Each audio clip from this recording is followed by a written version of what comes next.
ഈ മനുഷ്യരുടെ പ്രശ്നങ്ങൾക്ക് ഇപ്പൊ ഹൈദരലി സാർ വളരെ വിശദമായി കുറെ കാര്യങ്ങൾ പറഞ്ഞില്ലേ. എന്താണ് സോൾ അവേക്കനിങ് എന്ന്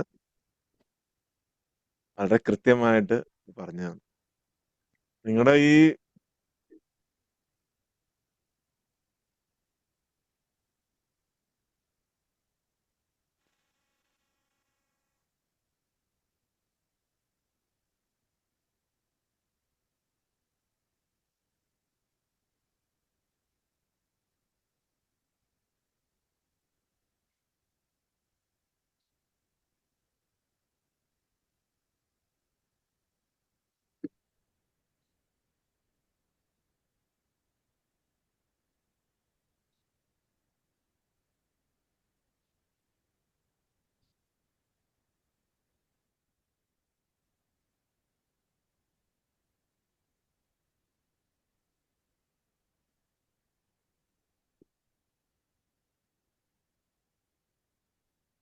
സാർ ഒന്നും കേൾക്കില്ല.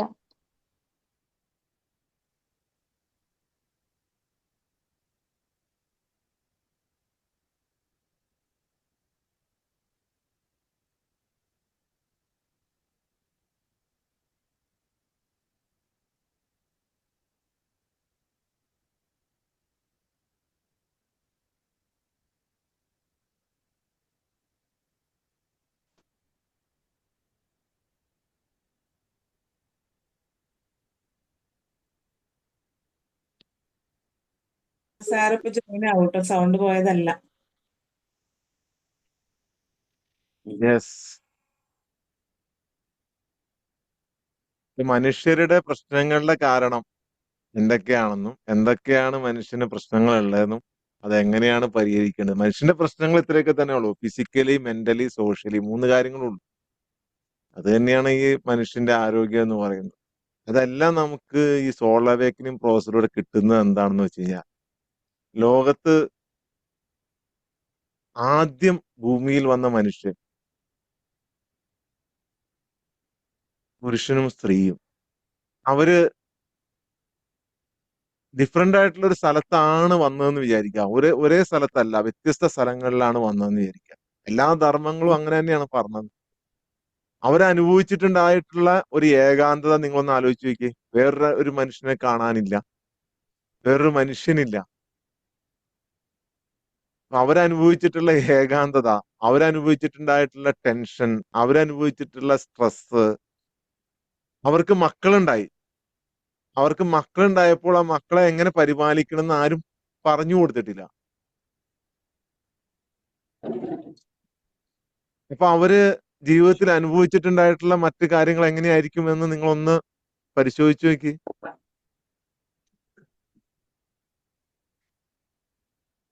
അതാണ് എല്ലാ സീക്രട്ടിന്റെയും. അങ്ങനെയാണ് ഇപ്പൊ ഈ പ്രോഗ്രാം തന്നെ ആ രീതിയിലാണ് നമ്മൾ കണ്ടെത്തിയത്. ആ പ്രോഗ്രാം തന്നെ, ഈ പ്രോഗ്രാമിന്റെ ഒരു ജനനം തന്നെ അങ്ങനെയാണ്. കോർഡിനേറ്റേഴ്സ് നാസിഫിനെ ഒന്ന് വിളിച്ചു നോക്കണേ, റുബീനെ ഒന്ന് വിളിച്ചു നോക്കി.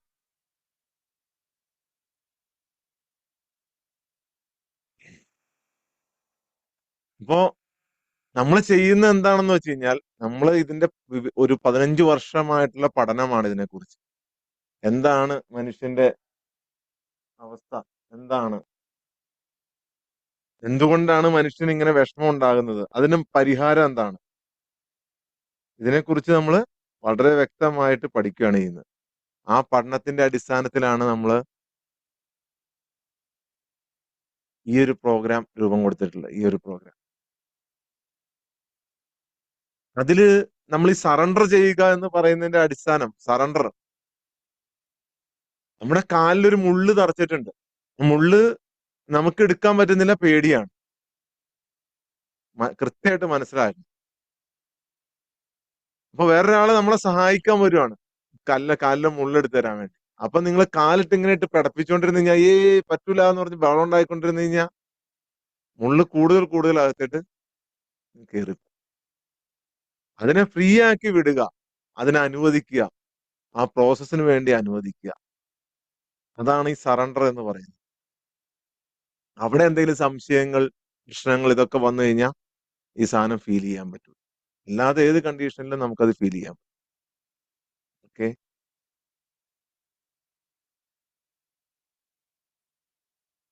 അതാണ് നമ്മുടെ ഈ ഒരു പ്രോസസ്സിന്റെ പ്രത്യേകത എന്ന് പറഞ്ഞാൽ. ഞാൻ അതിനെക്കുറിച്ച് പിന്നീട് വിശദമായിട്ട് വിശദീകരിക്കാം. ഇന്ന് നമ്മൾ ഡിസ്കസ് ചെയ്യാൻ ഉദ്ദേശിക്കുന്നത് പേരന്റിങ് എന്ന വിഷയമാണ്. ഇത് നമ്മൾ എടുക്കാനിരുന്ന ഒരു വിഷയമല്ല. നമ്മൾ ഓൾറെഡി എല്ലാ ദിവസവും രാവിലെ നമുക്ക് ഏതെങ്കിലും ഒന്ന് രണ്ട് പോയിന്റുകൾ വച്ചിട്ട് സംസാരിച്ചു തുടങ്ങുകയാണ് പതിവ്.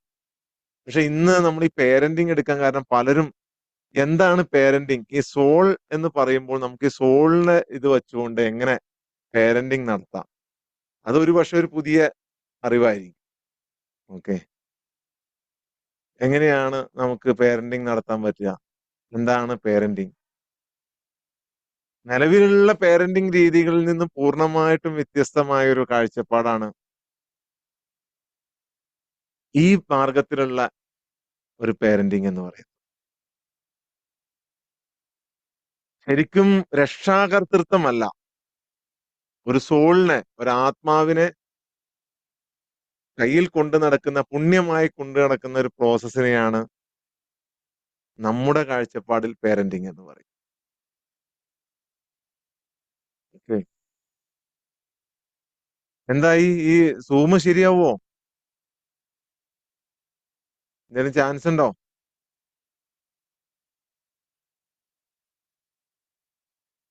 ഇന്നിപ്പോ ഇത്രയും പേർക്ക് കേൾക്കാനുള്ള വിധിയുള്ളൂ അല്ലെ?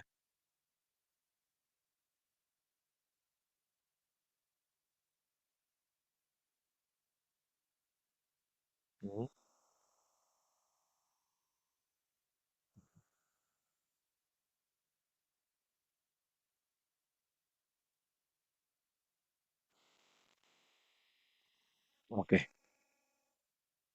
ഇപ്പോ പേരന്റിങ് എന്ന് പറഞ്ഞു കഴിഞ്ഞാൽ മനുഷ്യന്റെ ഏറ്റവും പവിത്രമായ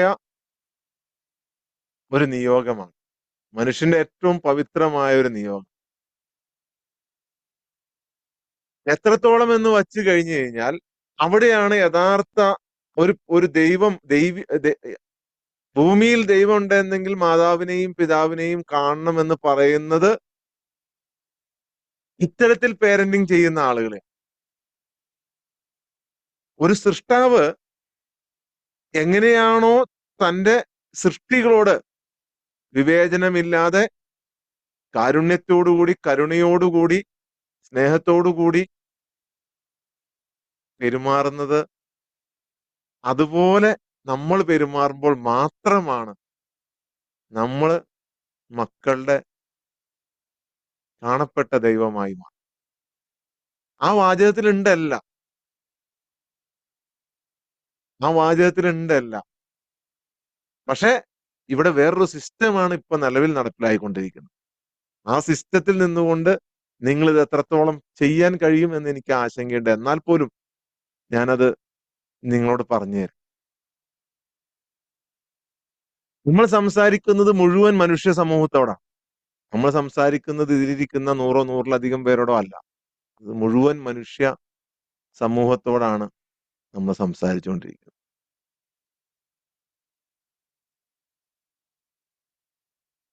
ഒരിക്കലും രക്ഷാകർതൃത്വം എന്ന് പറയുന്നത് ഒരു ഉടമസ്ഥതയല്ല, ഒരു ഉടമസ്ഥതയല്ല. രക്ഷാകർതൃത്വം എന്ന് പറയുന്നത് ഒരു ഉടമസ്ഥതയല്ല, ഒരു അധികാരമല്ല. മറിച്ച് ഞാൻ പറഞ്ഞല്ലോ, ഒരു ദൈവീകമായ ഒരു ഇടപെടലാണ് രക്ഷാകർതൃത്വം എന്ന് പറയുന്നത്, പേരന്റിങ് എന്ന് പറയുന്നത്. ഒരു കുട്ടി എന്ന് പറയുന്നത് ഒരിക്കലും നിങ്ങളുടെ സ്വത്തല്ല. ഒരു കുട്ടി അദൃശ്യമായത് എന്താണോ അതിൽ നിന്നുള്ള, ഒരു കുട്ടി അദൃശ്യമായത് എന്താണോ അതിൽ നിന്നുള്ള ഒരു അതിഥിയാണ്, ഒരു അതിഥി. അങ്ങനെ ട്രീറ്റ് ചെയ്യാൻ നിങ്ങൾ പഠിച്ചു കഴിഞ്ഞാൽ അവിടെ നിങ്ങളുടെ പേരന്റിങ്, യഥാർത്ഥ പേരന്റിങ് സ്റ്റാർട്ട് ചെയ്യും.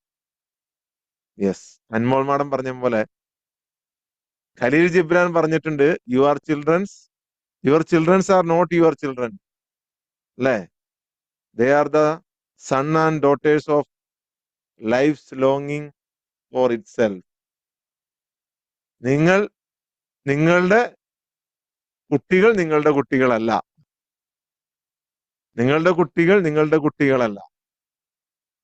അവർ അവരുടെ അവരുടെ ജീവിതത്തിന്റെയും സ്വയം ആഗ്രഹത്തിന്റെയും പുത്രന്മാരും പുത്രിമാരുമാണ് എന്നാണ് ഖലീൽ ജിബ്രാൻ പറഞ്ഞിട്ടുള്ളത്. അല്ലേ അല്ലേ അനുമോൾ മാഡം? അതല്ലേ ആ കംപ്ലീറ്റ് കോട്ട്? Yes, yes.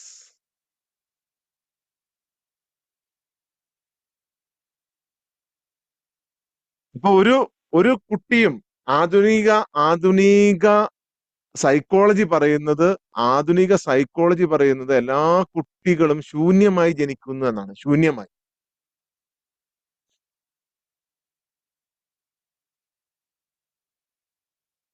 എന്നാൽ ഭൂമിയിലുള്ള സകല മതങ്ങളും ധർമ്മങ്ങളും പറയുന്നു ഒരു കുട്ടിയും ശൂന്യമായല്ല ജനിക്കുന്നത്. അവർ ശുദ്ധ പ്രകൃതിയിലാണ് ജനിക്കുന്നത്, ശുദ്ധമായ പ്രകൃതിയിലാണ് ജനിക്കുന്നത്. പക്ഷേ അവർ പൂർണ്ണരായിട്ടാണ് ജനിക്കുന്നത്.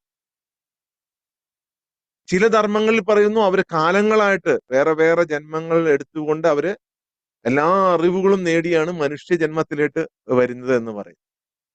ചില ധർമ്മങ്ങളിൽ പറയുന്നു ഒരു സോളായി അവർ രൂപം കൊണ്ട് ആ സോളിനെ സൃഷ്ടാവ് എല്ലാം പഠിപ്പിച്ച് എല്ലാത്തിനെയും മനസ്സിലാക്കിയിട്ട് ആണ് ജന്മം കൊള്ളുന്നത് എന്ന് പറയും. അപ്പൊ പൂർണ്ണരായിട്ടാണ് ഓരോ കുട്ടിയും പൂർണ്ണരായിട്ടാണ് ജനിക്കുന്നത് എന്ന് ധർമ്മങ്ങളെല്ലാം പറയും. ഇസ്ലാം, ക്രിസ്ത്യൻ മുതൽ വേദാന്ത, ഹിന്ദുയിസം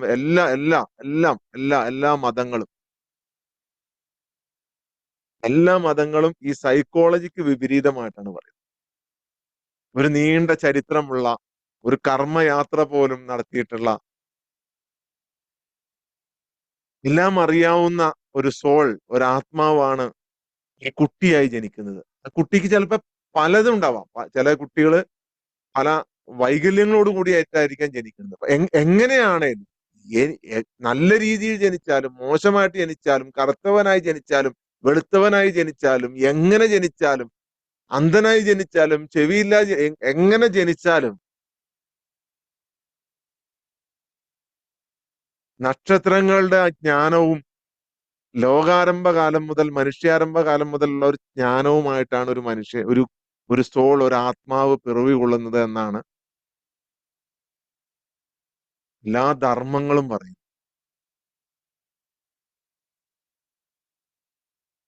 അപ്പൊ ഇത് മനസ്സിലാക്കിയ നമ്മുടെയൊക്കെ മനസ്സിലെന്താണ്? നമ്മുടെ കുട്ടീനെ നന്നായിട്ട് ഷെയ്പ്പ് ചെയ്യണം, നല്ല കുട്ടിയായിട്ട് വളർത്തണം, അല്ലേ? അത് ആഗ്രഹിക്കാത്ത ആരെങ്കിലും ഉണ്ടോ ഇതിനകത്ത്? അത് ആഗ്രഹിക്കാത്ത ആരും ഉണ്ടാവില്ല, അല്ലെ? നല്ല കുട്ടിയായി വളർത്തണം. എന്റെ നല്ല ഗുണങ്ങളൊക്കെ അവന് കിട്ടണം, എനിക്കില്ലാത്ത നല്ല ഗുണങ്ങളും കൂടി അവന് കിട്ടണം, അല്ലെ? എനിക്ക് കിട്ടാത്തതെല്ലാം അവന് കിട്ടണം, അല്ലെ?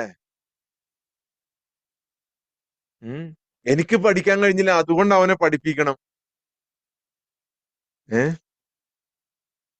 അപ്പൊ നമുക്ക് നല്ല കുട്ടികളെ വാർത്തെടുക്കണം, അല്ലെ? വാർത്തെടുക്കണം. അവിടെയാണ് ആമുഖത്തിൽ നൗഷിത്ത് പറഞ്ഞ കോട്ട് ഇതായിരുന്നു. നിങ്ങൾ കൊശവന്മാരല്ല, നിങ്ങൾ കണിമണ്ണ് കൊണ്ടുണ്ടാക്കുന്ന മക്കളെ ഇങ്ങനെ ഷെയ്പ്പ് ചെയ്യുന്ന കൊശവന്മാരല്ല നിങ്ങൾ. അങ്ങനത്തെ ഒരു പണിയല്ല അവിടെ ചെയ്യുന്നത്. അത് വേറെ പണിയാണ്. അവര് കലാകാരന്മാരാണ്. അവർ കളിമണ്ണിലാണ് ചെയ്യേണ്ടത്. മനുഷ്യനിലല്ല അത്തരം പണി ചെയ്യേണ്ടത്. നിങ്ങളെല്ലാവരും മനുഷ്യരിൽ ആ പണി ചെയ്യുകയാണ്, ഷെയ്പ്പ് ചെയ്യുകയാണ്, ഷെയ്പ്പിങ്. അപ്പൊ ഒരിക്കലും ഇതിനെ അറിഞ്ഞ ആരും ഷെയ്പ്പ് ചെയ്യാൻ നിൽക്കരുത്. There is not shaping. ഒരിക്കലും. ഇതാണ് അതിന്റെ ഫസ്റ്റ് പാഠം. ഒരു കുട്ടിയെയും ഒരു സോളിനെയും നിങ്ങളായിട്ട് ഷെയ്പ്പ് ചെയ്യരുത്. നിങ്ങൾ ഷെയ്പ്പ് ചെയ്യരുത്. എങ്ങനെ ആ ആത്മാവിനിവിടെ വിരിയാൻ, ഇടം സൃഷ്ടിച്ചു കൊടുക്കുമെന്നാണ്. ഒരു രക്ഷിതാവ് ഒരിക്കലും ഒരു ശില്പിയല്ല. അവർ ഒരു വിത്തിനെ സ്വയം ഉണർത്തുന്ന മണ്ണായിട്ടാണ് മാറുന്നത്. സോയിൽ മണ്ണായിട്ടാണ് മാറുന്നത്. ഒരു വിത്തിനെ പൊട്ടിമുളച്ച് വളർന്നു വരാനുള്ള മണ്ണ്, ആ മണ്ണാണ്. നിങ്ങൾ കളിമണ്ണിനെ വാർത്തെടുക്കുന്ന ഒരു കുശവനായി അല്ല രക്ഷാകർത്തത്തിൽ മാറേണ്ടത്. മറിച്ച് നിങ്ങൾക്ക് ഇതുവരെ അറിയാത്ത ആകൃതിയും നിറവും മണവും സുഗന്ധവുമുള്ള ഒരു ചെടിയെ, ഒരു വിത്തിനെ, അതിന്റെ ഒരു വിത്തിനെ വളർത്തുന്ന ഒരു തോട്ടക്കാരനായിട്ടാണ് മാറുന്നത്. ആ തോട്ടത്തിൽ നിങ്ങൾ ആ വിത്തിനെ നട്ട് അതിന് വെള്ളമൊഴിച്ച് കൊടുക്കുന്ന, വെള്ളവും വെളിച്ചവും ഒക്കെ എത്തിച്ചു കൊടുക്കുന്ന ഒരു തോട്ടക്കാരൻ. നിങ്ങൾ അതിന്റെ പൂവിടലിനെയോ അല്ലെങ്കിൽ അത് പൂ വിരിയുന്നതിനോ ഒന്നും നിങ്ങൾ നിയന്ത്രിക്കുന്നില്ല. യഥാർത്ഥ രക്ഷാകർതൃത്വം എന്ന് പറയുന്നത് ആദ്യം അവന്റെ ആത്മാവിനെ കാണുക എന്നുള്ളതാണ്. കുട്ടിയുടെ ആത്മാവിൽ ഒരുപാട് മിസ്റ്റേക്ക് എനിക്കടക്കം പറ്റിയിട്ടുണ്ട്. ഞാൻ ഷെയ്പ്പ് ചെയ്യാനാണ് നോക്കിക്കൊണ്ടിരുന്നത്. എന്റെ കുട്ടിക്ക് എന്റെ നല്ല ഗുണങ്ങളൊക്കെ വരണം, ഞാൻ അത് അവനിൽ അടിച്ചേൽപ്പിക്കാൻ നോക്കും. സ്വാഭാവികമാണ് മനുഷ്യൻ. ഞാനിത് മനസ്സിലാക്കിയതിനു ശേഷമാണ് മാറി. അതിനു മുമ്പ് ഞാൻ ചെയ്തതെല്ലാം തെറ്റാണ്.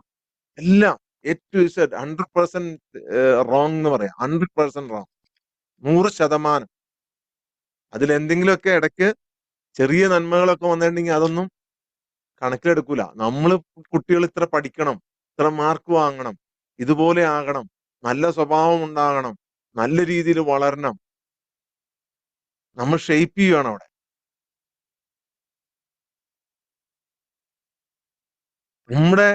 നമ്മുടെ ദേഷ്യത്തിനും കോപത്തിനും ഒക്കെ അപ്പുറത്ത് നമ്മൾ ആ ആത്മാവിനെ കാണാനാണ് ശ്രമിക്കേണ്ടത്.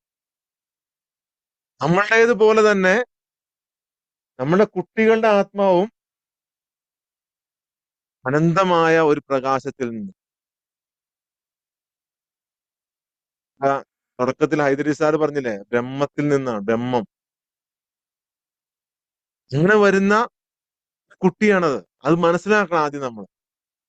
അത് മനസ്സിലാക്കാതെ കുട്ടികളുണ്ടായിട്ടൊരു കാര്യമില്ല.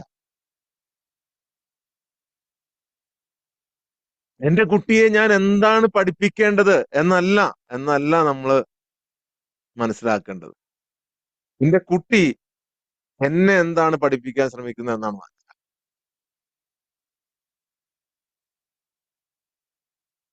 എന്റെ കുട്ടീനെ ഞാൻ എന്ത് പഠിപ്പിക്കണം എന്നല്ല ചിന്തിക്കേണ്ടത്. എന്റെ കുട്ടി, ആ സോൾ എന്താണ് എന്നെ പഠിപ്പിക്കാൻ ശ്രമിക്കുന്നത്. ഓരോ കുട്ടിയും നമ്മുടെ വാക്കുകളിൽ നിന്നല്ലാട്ടോ ഒന്നും പഠിക്കുന്നത്. നിങ്ങളുടെ വാക്കുകൾ ഇതിലെ കേൾക്കുന്നു, ഇതിലിറങ്ങിപ്പോകുന്നു. നമ്മൾ വിചാരിക്കും നമ്മൾ പറഞ്ഞാണ് കുട്ടികളെ ശരിയാക്കുന്നത്. ഒരിക്കലുമല്ല.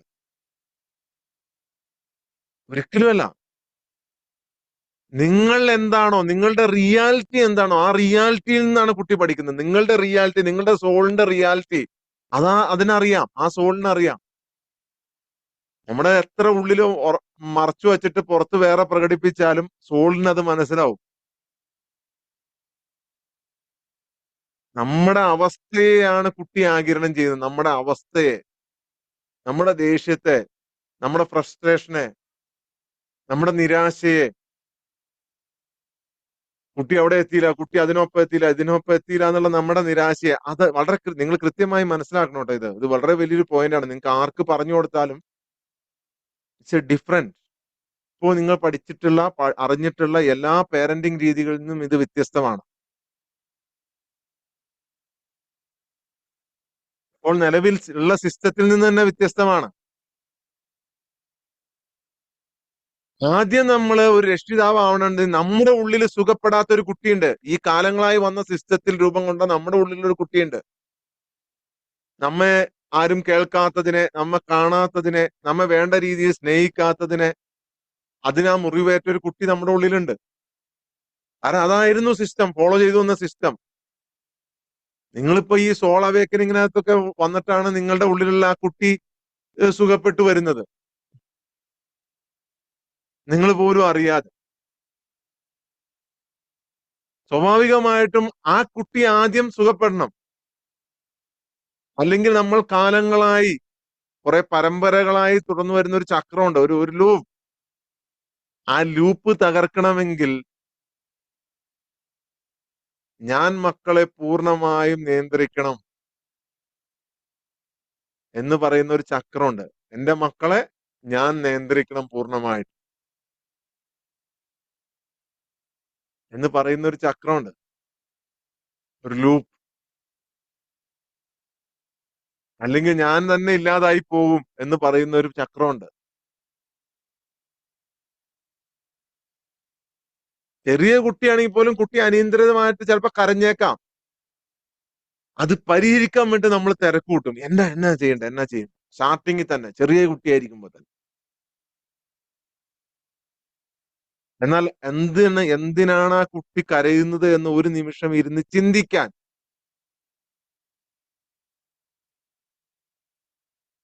നമ്മൾ ആഴത്തിൽ ചിന്തിക്കണം. ആഴത്തിൽ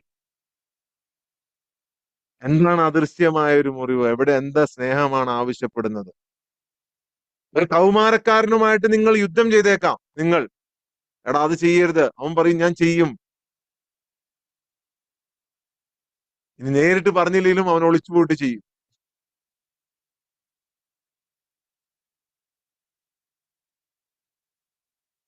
അപ്പൊ നമ്മുടെ ഉള്ളില് വേദന തോന്നാൻ തുടങ്ങും. നമ്മുടെ ഉള്ളില്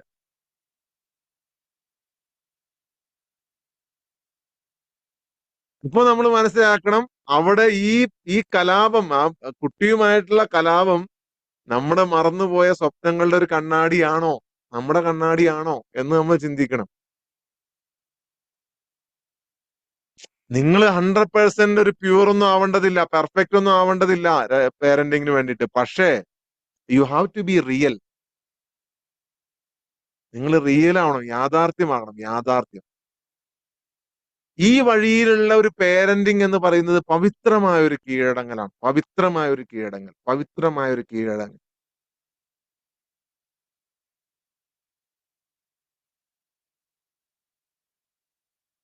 എങ്ങനെയാണ് നമ്മൾ പേരന്റിങ് ചെയ്യുന്നതെന്ന് നമ്മളൊന്ന് ശ്രദ്ധിക്കണം. ഞാൻ പേടി കൊണ്ടാണോ എന്റെ മോൻ വഴി തെറ്റിപ്പോവും, എന്റെ മോൻ തെറ്റ് ചെയ്തു പോവും എന്ന പേടി കൊണ്ടാണോ പേരന്റിങ് ചെയ്യുന്നത്? അതല്ല, സ്നേഹം കൊണ്ടാണോ? എന്റെ സോൾ, എന്റെ ആത്മാവ് എന്റെ മക്കളോട് പ്രകടിപ്പിക്കുന്ന സ്നേഹം കൊണ്ടാണ്.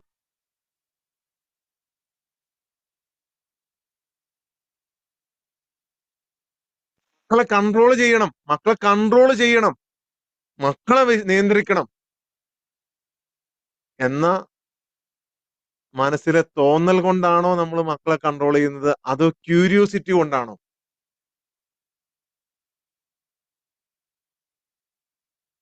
ഈ സോൾ എങ്ങനെയായിരിക്കും പ്രവർത്തിക്കുന്നത്, ഇതെങ്ങനെയാണ് ഞാൻ അത് ക്ലിയർ ചെയ്യേണ്ടത്, എങ്ങനെയാണ് ഞാൻ അവന് ഒരു വഴി കാണിച്ചു കൊടുക്കേണ്ടത് എന്ന ചിന്തയാണോ നമ്മൾ അന്നേരം നയിക്കുന്നത്? അതല്ല, എന്റെ മോനെ അവൻ ചെയ്യുന്നതിനൊക്കെ ഞാൻ കൺട്രോൾ ചെയ്യണം, എന്റെ കൺട്രോളിങ്ങിന് അവൻ പോണം, എല്ലാം അവന്റെ ജീവിതത്തിലെല്ലാം എന്തുമായിക്കോട്ടെ, തെറ്റായിക്കൊള്ളട്ടെ ശരിയായിക്കൊള്ളട്ടെ, ഞാൻ കൺട്രോൾ ചെയ്യണം എന്നാണ് നിങ്ങൾ ചിന്തിക്കുന്നത്?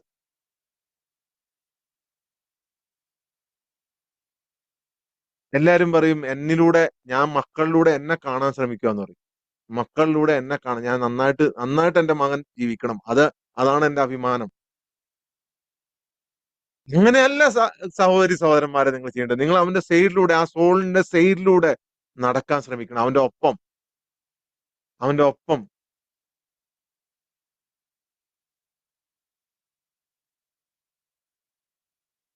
അതെ, മറ്റുള്ളവരുടെ മുന്നില്, മറ്റുള്ളവരുടെ മുന്നിൽ നിങ്ങൾ പെർഫെക്റ്റ് ആയിട്ട് കാണാൻ ആണോ ശ്രമിക്കുന്നത് അവരെ? അങ്ങനെയൊന്നും അല്ല നിങ്ങൾ കാണേണ്ടത്, അങ്ങനെയൊന്നും അല്ല. ഒരു ഡിവൈൻ ആയിട്ടുള്ള പേരന്റിങ് എന്ന് പറയുന്ന തുടർച്ചയായ ഒരു കീഴടങ്ങലിന്റെ, തുടർച്ചയായ ഒരു സമർപ്പണത്തിന്റെ, തുടർച്ചയായ ഒരു സറണ്ടറിന്റെ പ്രവൃത്തിയാണ്. പൂർണ്ണമായി ഞാൻ സറണ്ടർ ചെയ്യുന്നതുകൊണ്ടാണ് എനിക്ക് നിങ്ങൾക്കൊരു വൈബ്രേഷൻ തരാൻ കഴിയുന്നത്, എനിക്ക് നിങ്ങൾക്കൊരു ആശ്വാസം തരാൻ കഴിയുന്നത്. ഞാൻ ഈ ഡിവൈനിറ്റിക്ക് മുന്നിൽ കംപ്ലീറ്റ്ലി സറണ്ടറാണ്. എനിക്ക് നിങ്ങളിൽ നിന്നൊന്നും പ്രതീക്ഷിക്കാതെ ഞാൻ ഈ തരുമ്പോൾ നിങ്ങൾക്ക് അവിടെ വൈബ്രേഷൻ ഫീൽ ചെയ്യും. ഇല്ലെങ്കിൽ ഒരു ഫീലിംഗ് ഉണ്ടാവില്ല. നിങ്ങളും സ്വയം സറണ്ടർ ചെയ്യാതെ നിങ്ങൾക്ക് ആ ഫീലിംഗ് പൂർണ്ണമായിട്ടും ഉൾക്കൊള്ളാൻ പറ്റൂല. അതേക്കുറിച്ച് വേറെ പറയാം. അപ്പൊ നമ്മുടെ ഭയങ്ങൾ എല്ലാം ശരിയാക്കാനുള്ള നമ്മുടെ അഹങ്കാരം, അല്ലെ, അതിന് പകരം നിങ്ങൾ ആ സോളിനൊപ്പം ഒന്ന് സന്നിഹിതരായിരിക്കുകയാണ് വേണ്ടത്. നിങ്ങൾ ആ സോളിനൊപ്പം, നിങ്ങൾ ആഗ്രഹിക്കുന്നത് പോലെ ആകാനല്ല നിങ്ങൾ കുട്ടിയെ വളർത്തേണ്ടത്. അവർ എങ്ങനെയാണോ അങ്ങനെ ആയിരിക്കാൻ വേണ്ടിയിട്ടാണ്. നിങ്ങൾ ഒരിക്കലും ഒരു കുട്ടിയെ രൂപപ്പെടുത്തുന്നില്ല. അത് നിങ്ങൾ മനസ്സിലാക്കണം. നിങ്ങൾ ഷെയ്പ്പ് ചെയ്യാൻ പറ്റൂല. ഈ ലോകത്തെ സകല സംവിധാനങ്ങളും പറഞ്ഞാലും എന്തൊക്കെ പറഞ്ഞാലും ശരി, അങ്ങനെ ഷെയ്പ്പ് ചെയ്യാൻ പറ്റൂല. അത് ആദ്യം ഉൾക്കൊള്ളണം നമ്മള്. ദൈവം പോലും അതിന് ശ്രമിക്കുന്നില്ല. ഇവിടെ നിരീശ്വരവാദികൾ ഉണ്ടാവുന്നു, ഇവിടെ ദൈവവിശ്വാസികൾ ഉണ്ടാവുന്നു, വ്യത്യസ്ത ആളുകൾ ഉണ്ടാവുന്നു, വ്യത്യസ്ത ഭാഷകൾ ഉണ്ടാവുന്നു, വ്യത്യസ്ത ചിന്താഗതികൾ ഉണ്ടാകുന്നു. ഓരോ മനുഷ്യരും വ്യത്യസ്തരാണ്. ഓരോ സോളുകളും വ്യത്യസ്തരാണ്. ഓരോ മനുഷ്യരുടെയും പ്രവൃത്തി വ്യത്യസ്തരാണ്. ഓരോ മനുഷ്യരുടെയും ചിന്താഗതി വ്യത്യസ്തമാണ്. അതുകൊണ്ട് തന്നെ ലോകത്ത് ഒരു സോളിനെയും നിങ്ങൾക്ക് ഷെയ്പ്പ് ചെയ്യാൻ പറ്റൂല. ചുമ്മാ ചുമ്മാ പറഞ്ഞതാ. നിങ്ങളെ കുറെയൊക്കെ അടിച്ചമർത്തി വെച്ച് കഴിഞ്ഞാൽ അവനാ തുറന്നു വിടുന്ന സമയത്ത് അവനത് ആ രീതിയിൽ പോകും. അവനാണെങ്കിലും ശരി, അവളാണെങ്കിലും ശരി. ഒന്നും പ്രതീക്ഷിച്ച് നിങ്ങൾ പാരന്റിങ് ചെയ്യരുതെന്ന്. ഒന്നും പ്രതീക്ഷിച്ച് എന്നെ വയസ്സാകുമ്പോ നോക്കണം, അതുകൊണ്ട് ഞാൻ ഇവനെ നല്ല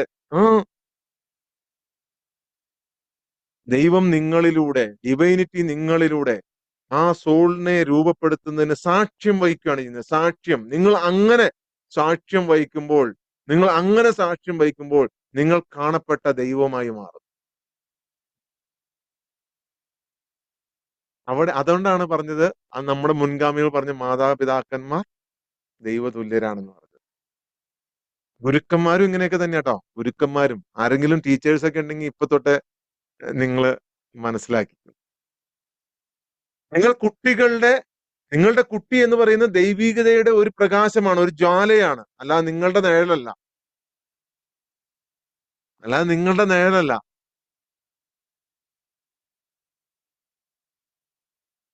ഈ പേരന്റിങ്ങിൽ കുട്ടിയെ നിങ്ങളുടെ തന്നെ മികച്ച പതിപ്പാക്കാൻ നിങ്ങൾ ശ്രമിക്കുന്നത് നിർത്തണം. അവർ നിങ്ങളല്ല. നിങ്ങളുടെ സ്വപ്നങ്ങൾ പൂർത്തിയാക്കേണ്ടത് അവരിലൂടെയല്ല. അവരുടെ സ്വന്തം ആത്മാവിന്റെ ദൗത്യത്തിലാണ്. ഈ വിഷയം കുറച്ചുകൂടെ നീണ്ടുപോകും. ഇന്ന് പറഞ്ഞു തീർക്കണോ അതേ നാളെ പറയണോ? 100 പേർക്ക് തന്നെ കയറാൻ പറ്റുള്ളൂ അല്ലേ?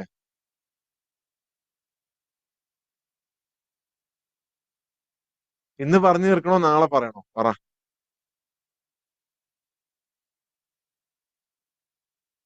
വേഗം ടൈപ്പ് ചെയ്തിട്.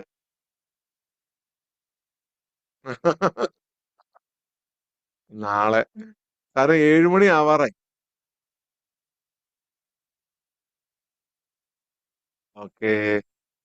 ഇന്ന് സമയം തികയൂല, കാരണം കുറേ നീണ്ടൊരു ഇതാണ്. കുറേ നീണ്ടത്. അപ്പോ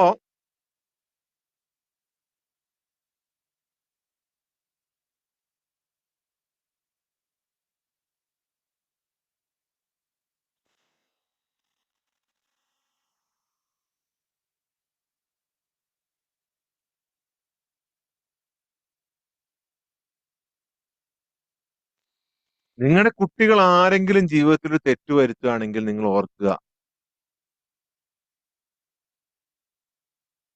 ആ തെറ്റിലൂടെയും തെറ്റ് മാറുന്നതിലൂടെയും നന്മ ചെയ്യുന്നത് എല്ലാത്തിലൂടെയും ആത്മാവ് ഒരു പഠനം നടത്തുകയാണ്. നിങ്ങൾ അവരുമായി യുദ്ധം ചെയ്യാൻ പോയി കഴിഞ്ഞാൽ അവർ കൂടുതൽ കൂടുതൽ തെറ്റിലേക്ക് പോകാനാണ് സാധ്യത. നിങ്ങൾ അവരെ അമിതമായി ഉപദേശിച്ചാൽ ആ ഉപദേശങ്ങളൊന്നും അവരുടെ ചെവിക്കൊള്ളു.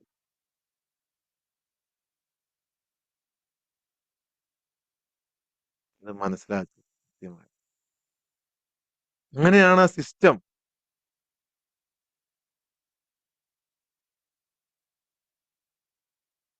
ഒരു രക്ഷിതാവ് എന്ന് പറഞ്ഞു കഴിഞ്ഞിട്ടുണ്ടെങ്കിൽ നിങ്ങൾ ഒരു ഒരു ഒരു ഒരു ഒരു ഒരു ഒരു ഒരു കാറ്റിന് സഞ്ചരിക്കാൻ പറ്റുന്ന ഒരു ആകാശം പോലെയായി മാറും.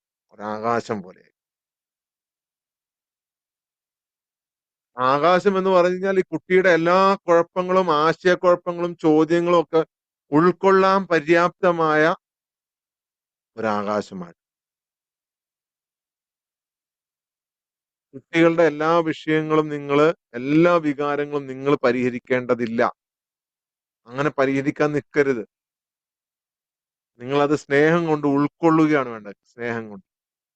നിങ്ങളുടെ നിശബ്ദത, കുട്ടികളുടെ മുമ്പിലുള്ള നിങ്ങളുടെ നിശബ്ദത, അത് ചെയ്യടാ, ഇത് ചെയ്യടാ, നീ അത് ചെയ്യലടാ, ഇത് ചെയ്യല്ലേ, നീ പോണ തെറ്റാണ്ടാ, നീ സീർട്ട് വലിച്ച് തെറ്റാണ്ടാ എന്ന് പറഞ്ഞുകൊണ്ട് ഇങ്ങനെ അങ്ങനെ അങ്ങനെ അങ്ങനെ അങ്ങനെ എന്തെങ്കിലും ചെറിയ ഞാൻ ഒരു തെറ്റ് കുട്ടി ചെയ്തു കഴിഞ്ഞാൽ, എന്തെങ്കിലും ഒരു തെറ്റ് ചെയ്തു കഴിഞ്ഞാൽ ഉടനെ ഒന്നുമല്ലെങ്കിൽ ഭയങ്കര ശോഭപ്പെടും, ഇല്ലെങ്കിൽ അമിതമായിട്ട് ഉപദേശിക്കും.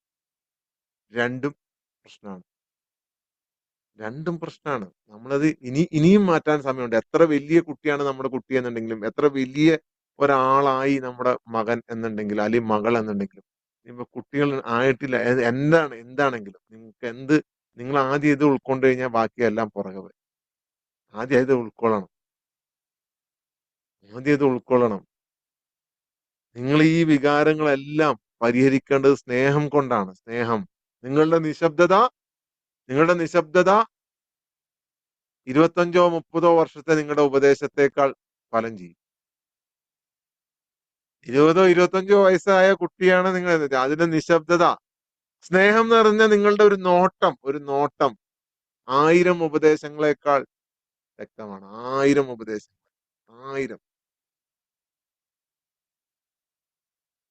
1000 ഉപദേശങ്ങളെക്കാൾ ശക്തമാണ് നിങ്ങളുടെ സ്നേഹം നിറഞ്ഞ ഒരു നോട്ടം, ഒരു നിശബ്ദത. തെറ്റ് പറ്റും. നമ്മൾ മനുഷ്യന്മാരാണ്. ഞാൻ പറഞ്ഞില്ലേ, എനിക്ക് പേരന്റിങ് എന്താണെന്ന് അറിയില്ല. ഞാൻ സൈക്കോളജി പഠിച്ചു, സൈക്കോളജി ഡിഗ്രി എടുത്തു, 3-4 ഡിപ്ലോമ ഹിപ്നോതെറാപ്പിയിലും കൗൺസിലിങ്ങിലും കോഗ്നിറ്റീവ് ബിഹേവിയർ എല്ലാം എടുത്തു. എന്നിട്ടൊന്നും എനിക്ക് യഥാർത്ഥ പേരന്റിങ്ങിനെ കുറിച്ച് വലിയ പഠനം തന്നെയാണ് സൈക്കോളജിയില്. എന്നിട്ടും അതൊന്നും എനിക്ക് തൃപ്തിയായില്ല.